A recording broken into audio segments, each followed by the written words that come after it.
The purpose of what we're doing today is I want to ask you to define some tech terms in a way that you would explain the terms to a reasonably intelligent but not technical audience. Yeah, The I'll see perfect. what I can do. Perfect. That sounds good. So let's start off with what's been the hottest buzzword for the past couple of years, AI. What is AI? So it's this thing that humans want to create to expand intelligence. So if you see, we have natural intelligence, which is what we have as human, and artificial intelligence is this concept that human want to create so that machine can do certain things only intelligent beings can do, such as understanding language, understanding pictures, videos, and then understanding the whole world, essentially. We are not there yet, but we have made a lot of good progress in AI, and you have seen a lot of recent progress in those capabilities, and I'm very excited about those. Great. How long have you been in the AI field? How long have you been studying and working in AI? Since 2006, so it's about 16 to 17 years. When I was an undergraduate in China, I began to be interested in AI, and I came to the US. My PhD study is in AI, and I work in AI once I graduated. So I've been in this field for quite some time, and I have seen a lot of progress since day one. I looked at it, and then I look back. A lot of things have changed. You have a lot of paradigm shift, and this one is, I believe we are in the right track on this one, the deep learning or neural network or artificial neural network. We have seen a lot, and we have a lot more to see. I'm so excited. And so that's another good one to define too. Can you share what a neural network is and specifically an artificial neural network? Yeah, we can start from human neuron. I'm not a biologist, but as little as I know, we have about several billions of neurons in our brain, and they communicate via electric signals. And this artificial neuron is a way to mimic that. However, it's not exactly copy the mechanism. It's like to look at what happening in the brain, how the electric signals passing back and forth can make human understand the world. Then we try to leverage that understanding to design artificial neuron. So one way to look at artificial neuron is that they have they can still pass message, but instead of electric signals, they pass numbers, and they have connections between them, and the connections are either strong or weak, and that strength is represented by some numbers. And we have layers of neuron, and this is a difference between artificial neural network versus biology brains. In biology brain, maybe they have clusters of neuron, but in artificial neural network, you have layers, and each layer has connections to the next layer, and they have some connections either weak or strong. And the training process is about to feed that structure some data, either is only the data or sometimes with labels associated with that. For example, a picture of an elephant could have a label with the word elephant in it. So when we pass a lot of data into it, the connections between layers of neurons got twisted. In the beginning, they may be just random numbers, uniformly distributed between, let's say, 0 and 1. And as you learn, some weights become larger, some weights become smaller, and we have some mechanism to calculate based on this prediction whether it matches with the label or not. We can adjust the weights. And as you have seen thousands of instances of something, then the weights got to be adjusted in a way that if you see a new instance of that thing, you will recognize it, either in image recognition or language understanding. That is how artificial neural network is constructed, and also at a very high level how a training is done. But I think it's quite different from biology brains, which we still don't have any idea. I mean, at least I don't have any idea how it works. I took 1 semester of neurolinguistics, and that was enough for me. So I also don't know a ton. But okay, so would it be fair to say that neural networks are like the next iteration of machine learning? Or am I totally off? Yeah. So neural network is not a new thing. I think the first generation was proposed either in 1960s or sometime around that. And at the time it didn't took off because of two things. One is that we don't have enough data, or we don't have enough data stored in digital format. Imagine that 60 years ago, right? Although they can send a man to the moon, but all the compute power they have by sending a man to the moon is even less than our iPhone today. So a lot of data hasn't been stored or could be leveraged to train at the time. That is one thing. The other thing is computer is not simply that fast.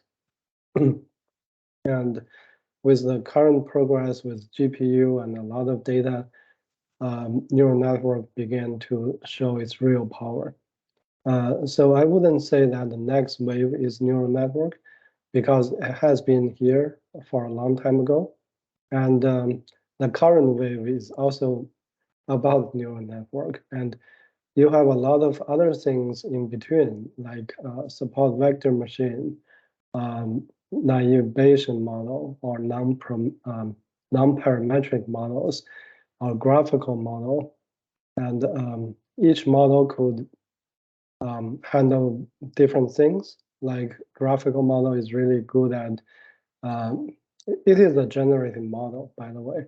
And non-parametric models. So these are models of machine learning? Yeah, models a lot of AI. Can you explain and give a little bit more context on where we are in this space? Like, so we defined AI. You said neural networks are currently something that we're an area where we've made a lot of advancements. Yeah. And that is how it's a model of AI training. Is that? I see. Or like how the AI learns? Let's say we have defined AI, and AI is a certain form of intelligence that humans want to create, right? And machine learning is a way to create that by teaching machines to learn. And in machine learning, there are a lot of methods. A simple one could be regression models. Let's say you can draw some regression between people's weight and height, right? They are correlated, and if you know how much a person weighs, maybe you can guess how high is that person. And if you have a sample of 1 million people, you can learn some linear regression models. Given the weight, you can predict the height. That's one form of machine learning model. And we have a lot of such models, as I mentioned, support vector machines, naive Bayesian models, and non-parametric Bayesian graphic model, Gaussian process, a lot of those. And like roughly speaking, they can be categorized into two categories. One is called discriminative models, one is called generative models. The same generative in generative AI. So these discriminative models are about drawing a boundary or a line between some data. Let's say in the medical domain, you want to diagnose some disease, then you have the people, the data with the people who has the disease versus who doesn't have. So you can learn some models, discriminant model, for example, support vector machine or decision trees or random forest.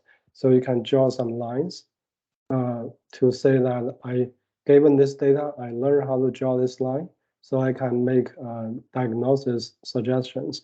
When you have a new patient, when you have their data, you can draw the line to do predictions. Or the system that we use in the bank to decide whether to issue you a credit card or not. You have some metadata about your income, your age, your professional, and they will use such things to draw a line to either approve or decline your credit card application. Or once you open Netflix, they will show you some videos, some movies that you may be interested and hide thousands of others you may not be interested. So the discriminant models are behind a lot of the standard application we have today, thanks to years of progress of machine learning.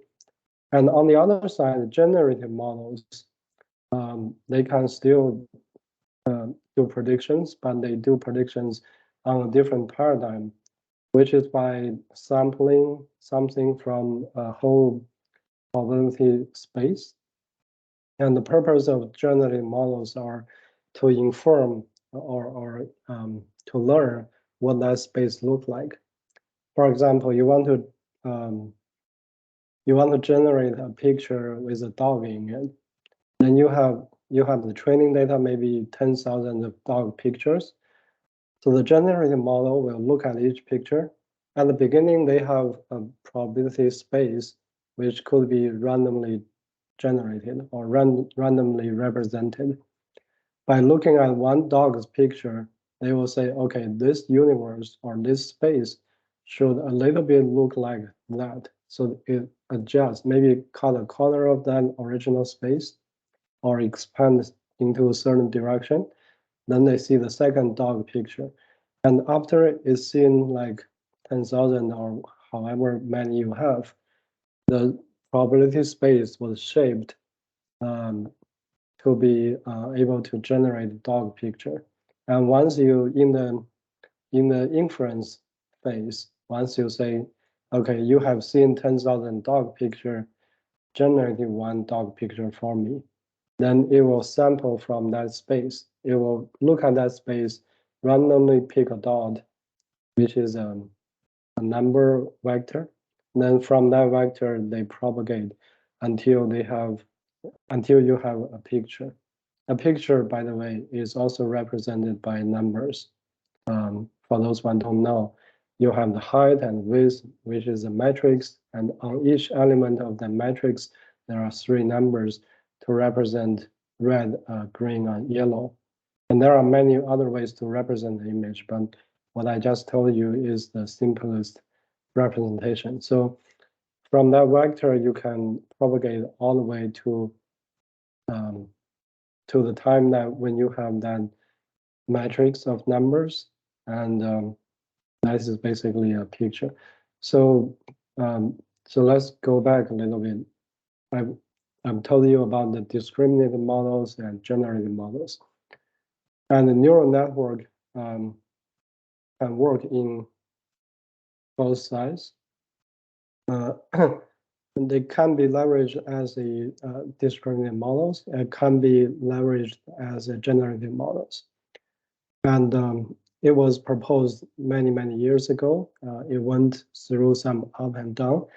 And right now is maybe the golden age of neural network, which is one way to do machine learning. And machine learning is this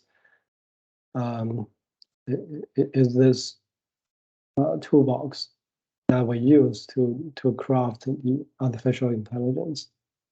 I hope that can be easy to understand. You may have some questions. No, that does seem to make sense. I know that in language learning, when you're learning learning a language as a second language, especially, something that is really important, and there was a psycholinguistic study done in probably like the 80s or 90s. So I read it years ago, but one of the experiments it talked about was for language learners. Half the class only was exposed to, in linguistics, we call it input. So the language content that they were exposed to only from one speaker.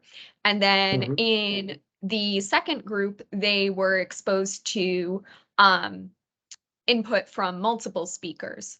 And then in a language, I guess some sort of language proficiency task, the group that was exposed to more speakers performed higher overall. And so that is something that, or even thinking about how like a baby learns, sometimes like toddlers will like point at a cat and say dog because maybe they don't know cat yet, but they see a small dog walking around at home, and so they think all small four-legged animals are dogs. So more input is how they learn what something is. And once you learn what it is, then you're capable of producing your own or a new version of it. Is that correct? Am I on the right track? Correct. Yeah. So what you described is a general theme how humans learn, and in machine learning is not that different. Although the fundamental mechanism may be different, like how human learn is by rewiring some neural connections in our brain. Like if you're learning a new skill or new language, or even babies trying to learn walking or recognizing everyday objects, I believe their brains are forming these connections, and certain connections got stronger. Strength is measured by, like, I guess, how strong the electric signal can pass through, or whatever chemical that has. I think one fundamental difference on artificial neuron is that we don't rewire as much, or sometimes we don't rewire at all. All the connections are predefined, and they just got stronger or weaker by training process. And also, I'm not a biologist. Don't quote me on my understanding about human brain. But in general, what you describe is more training data, more diverse data, can make the model more robust and more can be generalized easily in machine learning, which is also true. If you only have seen white dogs, maybe it can only generate white dogs, right? But if I've seen all kinds of dogs, then it can generate diverse group of dogs. So it's the same. I mean, the mechanism is quite similar. To make your model robust and generalized well, you have to get a lot of data and as diverse as possible. One thing I do want to mention is that it is about learning efficiency. if you tell a baby what's a dog, only that one instance, the baby will know the rest of the dogs. But if you teach a machine by one picture, it's not enough. We are still in very early days to increase that learning efficiency. But it's still a big problem. We have to have a lot of data to show the machine, like in most cases. I see. Okay, that makes sense. And so that brings us to a few related terms. I think one of the areas we'll start with is with what machine learning, you said, is an approach to artificial intelligence. Yeah, that's a better way to say it. Okay, so an approach to artificial intelligence. So something that I've seen in some of the tech space, and maybe I'll even just speak on the legal tech space, is AI being such a buzzword, and in all sorts of different software applications, everyone is claiming to be using AI. There's even memes about it at this point, like, oh, everyone's using AI, which, as someone who works for an AI company, kind of confused me for a while, because I was like, but we are using AI. Like, how else would our software work if we weren't using AI? But then I actually saw a TikTok that we can try to embed here, and it was of a data scientist who created a slide deck, and it was forwarding it to an executive, and the executive changed regression model to either said, like, we used AI or we used machine learning or something. So even though regression models have existed for years and years and years and years, they're not new.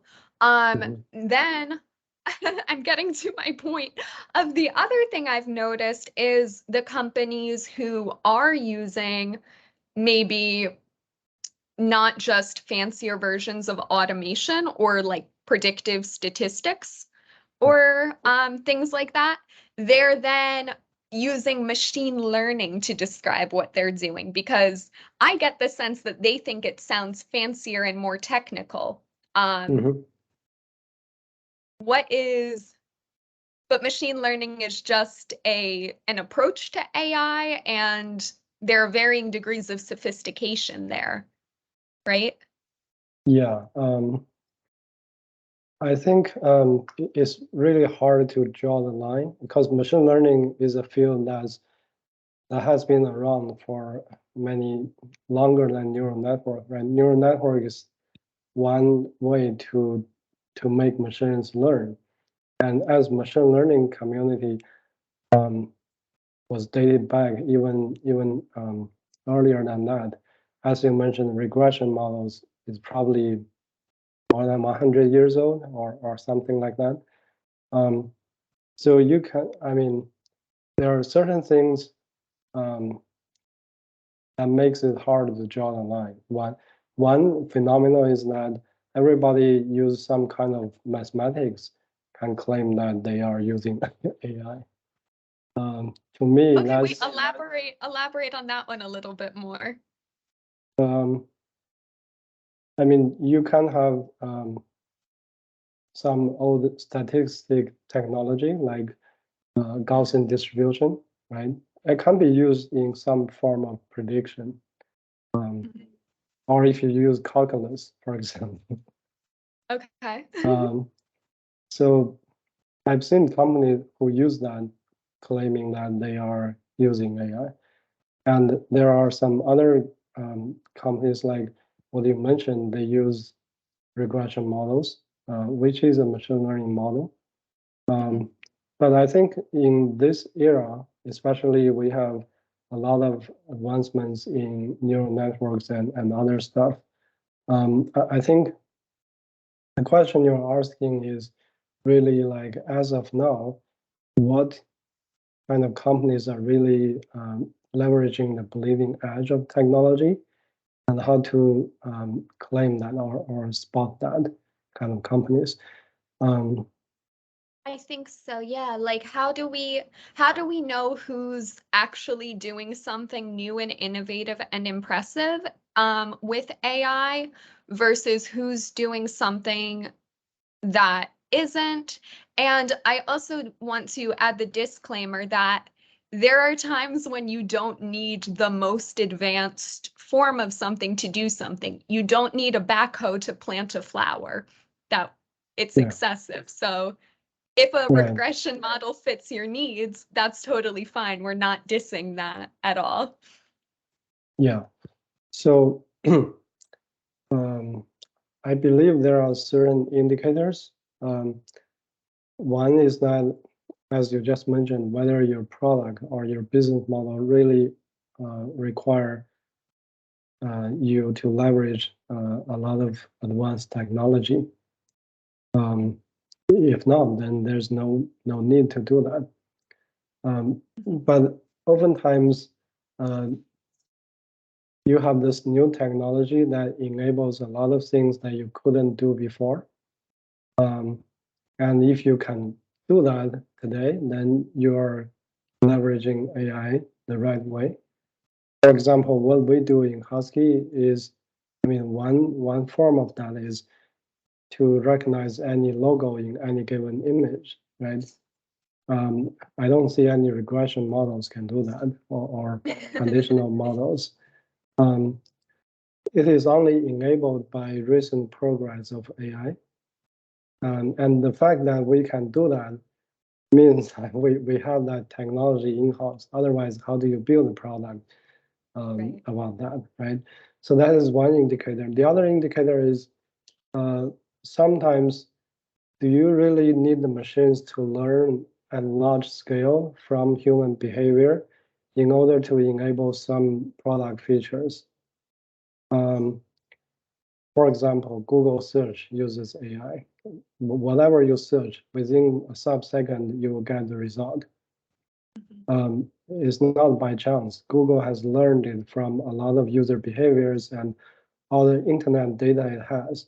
It has a really good understanding about that scale. So you can offer the service as we are using now.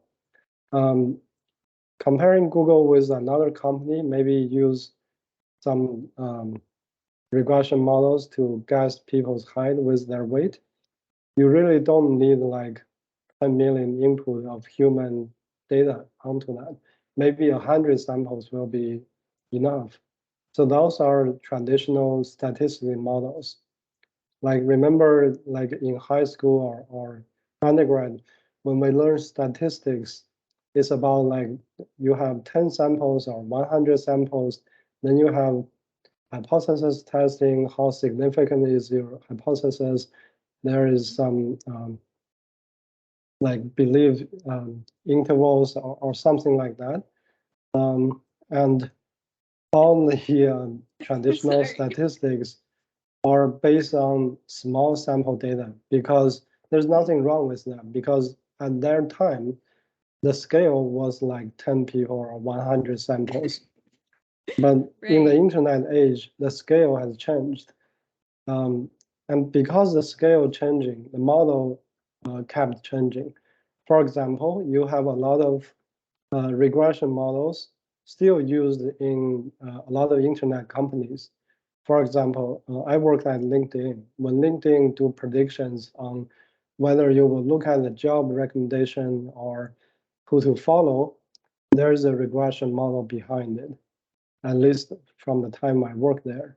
But that model, instead of looking at 100 samples, it will look like 1 million to 2 million, 1 million to 10 million samples. And instead of like one feature, which is people's weight, to predict another one, people's height, they will use maybe 1,000 or even 10,000 features. Like the time you logged in, your job title, whatever you wrote in your LinkedIn profile, the people you have connected with. I mean, you can elaborate, but there are a lot of features and there are interactions between features. Like this could be a feature about people's job title and their login frequency, or their login frequency and how many people they connect with, and what are their job titles, right? By this dot product, you can expand 1,000 features to maybe 1 million features and even more. And once you do a regression model on that scale, there are things you have to change. For example, how do you learn that model? Traditionally speaking, you may have the least square error method to determine the weight if you only have 100 samples. But if you have like 1 million samples with 1 million features, the least square error method doesn't work. You need like ADMM or other kind of statistic methods specifically designed for that. So the time has changed. Either you can say that I'm using regression model, the meaning of that completely changed because of the scale or a new method, and also the indication also changed. So it's not a black and white thing, whether I'm using regression model, therefore I cannot claim I'm using AI, or I'm using neural networks so that I am using AI. There's no black and white determination for that. But as I mentioned, whether your product is only possible given recent progress or not, that is one indicator. The other indicator is whether you are really learning from large scale human generated data or intelligent data. There could be other indicators, but those ones are most important ones for me. Very interesting. And I think that too, in terms of software evaluation, really it doesn't matter that much what the technology is. Well, I think it matters somewhat, but for maybe different reasons of scalability and for the future. So having worked with a client base that was on a lot of very old legacy systems. I think I remember I told you, like, my old clients used to say, like, I don't know about switching to the cloud because when our database was updated from C-tree to SQL, that was a nightmare for us. And you asked me, what is C-tree? Which I know it's that old. But so you do definitely, in terms of software evaluation, you want to make sure that a company is using a technique that's new enough that it can scale and integrate with newer types of technologies. But at the end of the day, what matters is, does it get the job done for you? That is really priority one. And I just want to comment on that. To do the job better, you sort of always need new technology, because the new technologies are always cheaper and it's faster and it's more powerful. Like I don't have to say, like, I don't have to prove that new technology is always cheaper. Look at our computers; it got much cheaper year over year, right? 50 years ago, like or 60 years ago, when the first computer was invented, it was like tens of millions of dollars to build that gigantic computer, which occupies the whole floor of IBM or somewhere. But right now, the computer is like $1,000 or a couple $100. You can have a decent computer which has more compute than the first computer, right? So the new technology is always cheaper and is faster as well, especially in the computing world. So the compute power is doubled every year. That's Moore's law. And with more compute, you can have a lot of stuff that you could not have before. Like this video chat was not available like 20 years ago when the internet was just born. People can only send text messages. And in terms of powerful, you have seen the current progress of AI, like how powerful it is in understanding human language, in generating a lot of pictures, great pictures. Whether they are art or not, I don't know, but they And whether look they're great. great or not is another subjective judgment. Yeah, but the fact that they can generate pictures at all, I think that's mind blowing. And also they can play chess, play Go much better than human.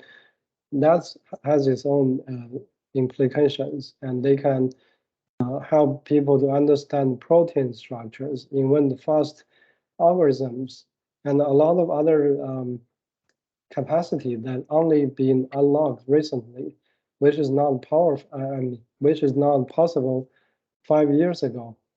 And I think to get the job done with less time, with better outcome, you always have to choose the better technology. That's just my take. No, that's a very good point too. And I'm thinking about it also from what like salespeople are advised to say and not say. And perhaps it ends up becoming evident that using the better and newer technology, you don't have to say it as much because the proof is there. You can say we're doing X, Y, or Z, and we're able to charge X, Y, or Z and do this for you.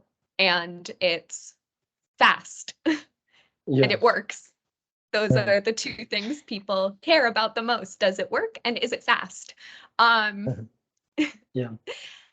And so that's very interesting. Okay. Now, what about people talk about unsupervised and supervised machine learning? Um, Mhm. Can I try my hand at seeing if I've understood this and you can tell me if Yeah. I'm totally off base? Yeah. So for supervised machine learning, that's when you have to, if you give, let's say we're working on self-driving cars and you Mhm. want to, or no, maybe not that. But for supervised, it has to do with you're giving the machine labeled data and telling it this is this, Mhm. right? Yeah. And then so unsupervised is when you give it like 1,000 pictures, let's say that all contain a stop sign. And we haven't drawn our little square around the stop sign and labeled it stop sign. Mhm. But from that input, it should, with unsupervised machine learning, it should be able to figure out what is a stop sign. No, if you haven't No. told it what's the stop sign, it cannot. All it can do is to see these many pictures to understand there's something that looks like this. But it doesn't know what that thing is. Okay. Yeah. Okay. So So for for supervised learning, you're right. You gave the machine a pair of data. I mean, the data in format of pairs. Um, you tell the machine this thing is that, right? Like this picture is a dog, that picture is a cat, and you give the machine thousands of such instances. Maybe like a million picture of 100 things, like dogs, cats, pedestrians, traffic lights, and then it can recognize it. Where in the unsupervised learning, although you don't significantly give it something to tell it what it is, I mean, there could be two directions it could go, like depending on your environment setup. One direction is that you gave it something like 1,000 pictures of stop sign, you don't tell the machine what it is. Then it will understand that certain things look like this, but you never know what that is. That is one way of setting up the environment. The other way is there is certain supervision, although it's not given explicitly. Like in language models, the supervision is usually the next word or the next token. If you feed it one sentence, today is a good day, and the first letter, first word it sees is today, then it will try to predict the next word. It may say today day. The prediction is day. Then when you see the second word is, then the machine will say, oh, I guess it's wrong. It should be is. Then I will predict the third word, which is nice.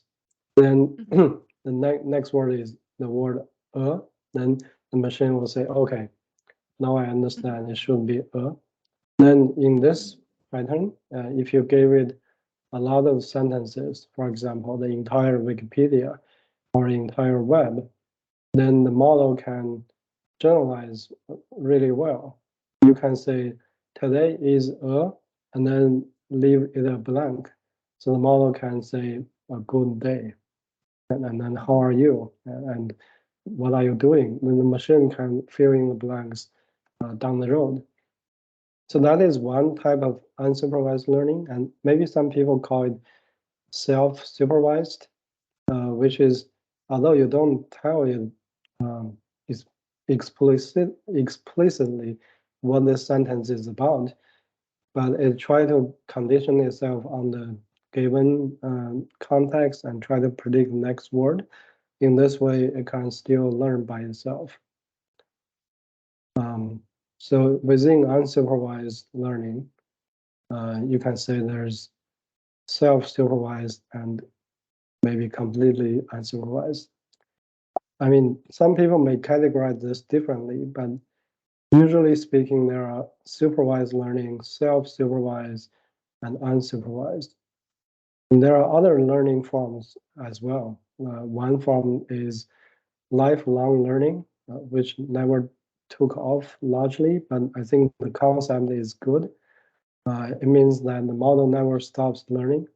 Some people call it continuous learning, or there's other ways of fine-tuning a model, which also is quite similar to that.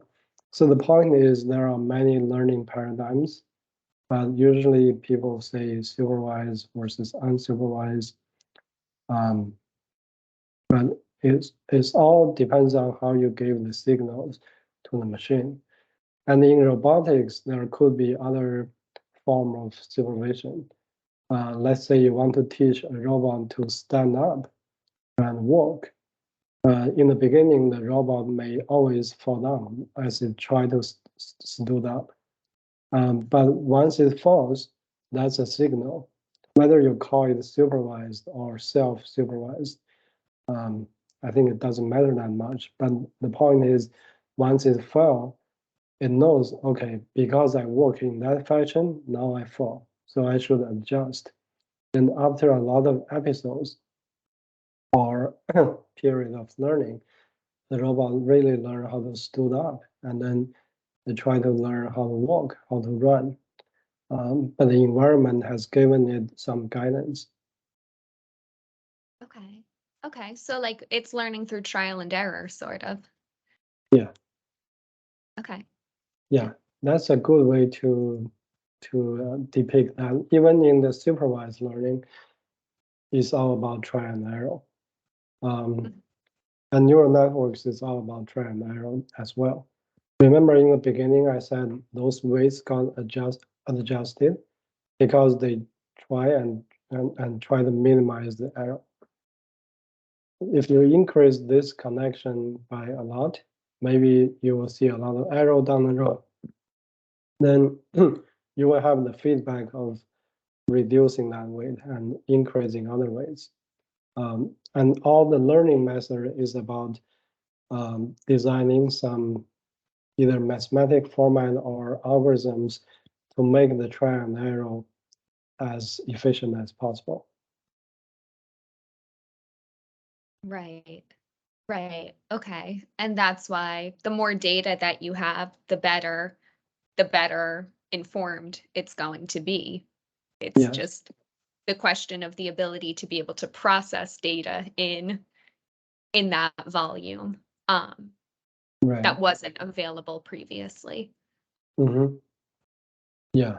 Um, and there is one theory in machine learning. It's called VC dimension, which is um, to quantify a model's ability to handle what amount of data, or let me rephrase that, to quantify what amount of data that required to unlock the model's potential. Right? If a model has lower VC dimension, maybe it only needs 100 data points to learn. However, those kind of models tend to be very weak and very specific on its given task. And the models with higher VC dimension is more powerful. However, it needs more data to learn. And neural networks happen to be models with very high VC dimension.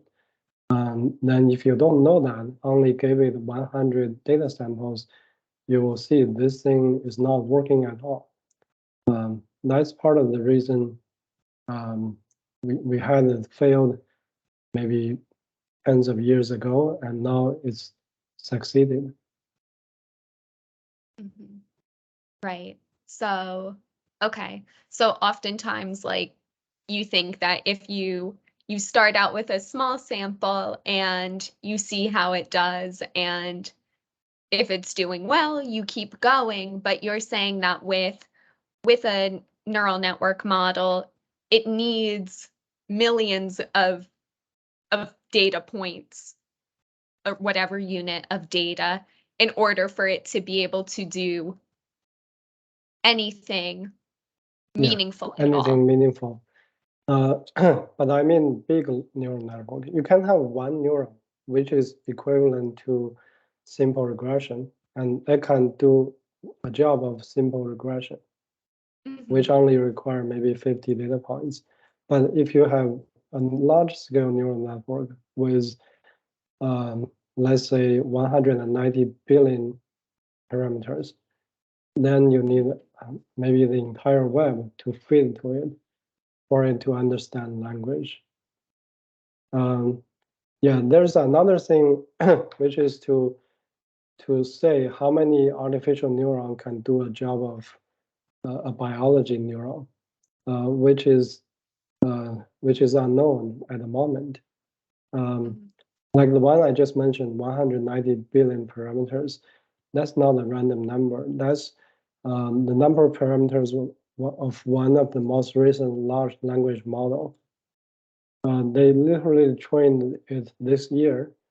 It was released maybe several months ago, and they can understand language pretty well.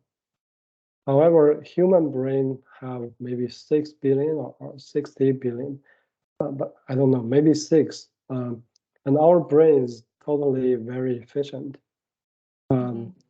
You can say like artificial neuron, even if you have like 190 billion artificial neuron, you cannot even compete with human neuron, which has 6 billion in language understanding, let alone that human brain can do a lot of other things.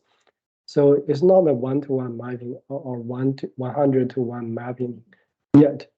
But I don't know what happens if you have 1 trillion artificial neuron. Mhm. Will that be comparable to human brain? Or if it's not, then let's do 10 trillion, right? Because we will soon have a lot of compute power, or maybe 100 trillion. I don't know if the situation is that extreme. I think Mhm. one day, maybe very soon, with however many artificial neuron, we will say, okay, this is enough to generate comparable results with human neuron on some task. But that task is not very specific. It could be a task about language understanding. Maybe that neural network does not understand anything about anything else, but it has a reasonably good language understanding to the degree that it's much better than today's Chat GPT or GPT-4. Maybe at GPT-10, we will have that capability. And then if we go from there, there could be a model that not only understanding language, but also images, also videos, also a few other things. And the future is very bright, but it's very terrifying as well. So recently, I realized that a lot of the AI researchers in the frontier, they literally designed the model. However, they claim that they have no idea the model could be this powerful. Like they literally designed it, but they have no idea the model could be this good. And if you think about that, it's very interesting, right? And maybe very soon, definitely in less than 5 years, AI is going to be able to use tools. Some tools like a calculator. Like you can ask a GPT model, like, what is 5 plus 5, right? It may give you the right answer, but if you ask, what is 1024 times 89? It may not give you the correct answer. I don't know, but maybe not.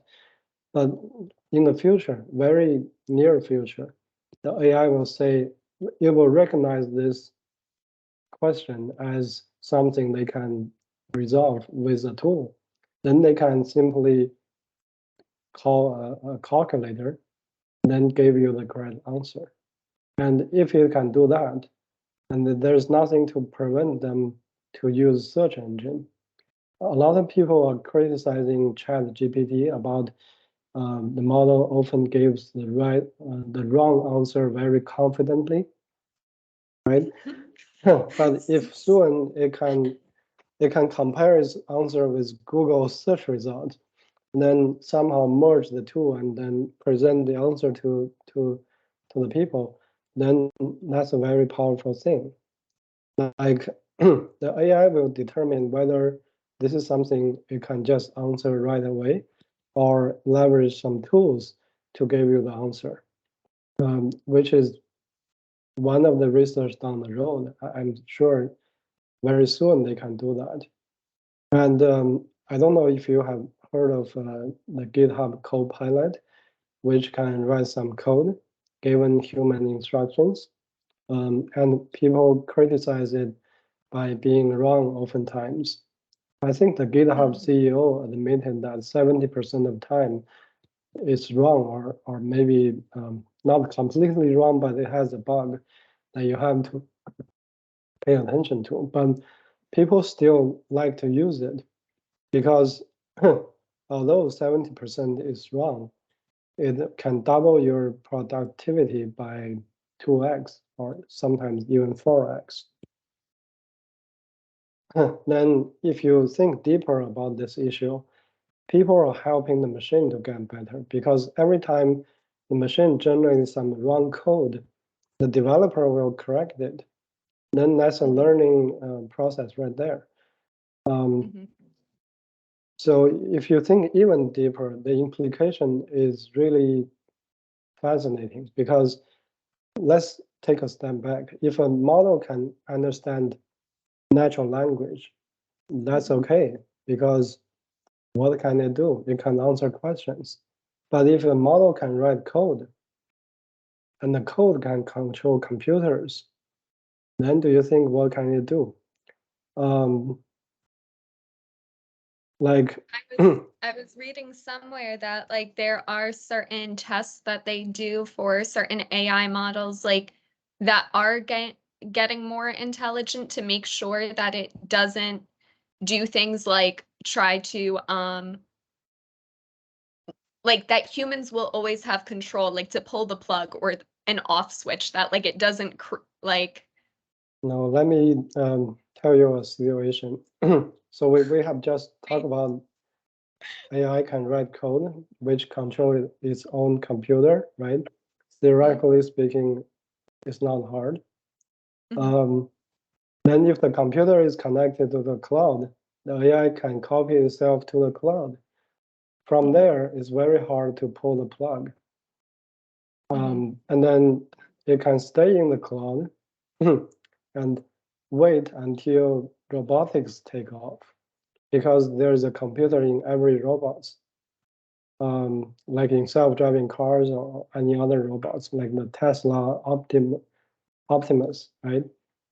Have you seen the Tesla Optimus video? It has a very powerful computer inside it. And to use it, definitely it has to connect to the internet from time to time. Then theoretically speaking, the AI can connect to that robot, which gave the AI some form of physical body. If you think about it, it's not science fiction. Every step is possible. Like 10 years ago, or even before AlphaGo defeated human Go championship, if you ask me whether like AI can take over the world, or like whether the movie Matrix can be real, I will say that you are insane. There's no way that AI can do that. Because I work in AI, I know how the state of the AI look like. So I will say any people have that kind of idea is insane, like 10 years ago. But right now, I will say that's quite possible. I don't like change based on being crazy. Like I don't take medicine or something, but this is purely based on this is based on my understanding. So yeah, the future is both bright and terrified. We have to have good principles to control that. And I think that the other thing I want to say is that there are always bad people out there. No matter how many people have good intention, how many people follow good principles, there have always been bad people to leverage good technology to achieve bad goals. So it's very important that we have the counter method. Whatever progress we have, we will have to be prepared for to develop another like equally powerful counterpart in case that something goes wrong. Yeah, that's my understanding about the field. I hope that more and more people realize that. And then I know we're coming up on time, but with what you were saying before, with the engineers who have built these models, that they were surprised at how powerful their own models were. Yeah. That to me suggests that the danger there is they didn't think through or control for all of the potential implications of should we build something that. Yeah, I think no one will thought that through from the beginning. And another thing I want to clarify is that we have to keep developing AI. Although there are certain threats from it, that's not the reason to stop developing it or regulating it to the extent that it's very hard to progress. I think we should have an open environment. We should have public awareness, and also we should prepare for the worst. Like one analogy I always give is, how can you fight with a transformer? I mean, a real the robot from the movie, right? How can you fight with the transformer that powerful? The answer is not by a human being, is by another transformer. only they can fight with each other, and maybe the good trying to defeat the evil. What we can do is to make sure that we have that technology as good as the state of the art, so that when bad people make something bad, we have the counter measurement. Right. No, exactly. That is the truth of the only way out is through. And Yeah, to suggest that halting progress, for as scary as things are, I think you're right too, that we have to fight it on the level it's reaching.